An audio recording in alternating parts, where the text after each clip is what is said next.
ప్రేక్షకులందరికీ నమస్కారం. ప్రకృతిని సంరక్షించుకుంటే మన ఆరోగ్యాన్ని మనం సంరక్షించుకున్నట్టే.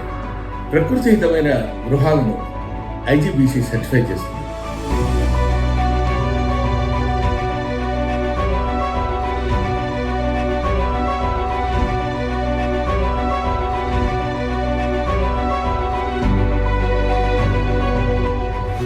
మే నెల 17, 18, 19 తారీఖుల్లో హైటెక్స్లో ఎగ్జిబిషన్ సెంటర్లో ఒక అద్భుతమైన కార్యక్రమం నిర్వహిస్తున్నారు. మీరందరూ తప్పనిసరిగా రావాల్సిందిగా నేను కోరుతున్నాను. మన ఆరోగ్యాన్ని మనం కాపాడుకుందాం. మనందరం హ్యాపీగా ఉంటాం.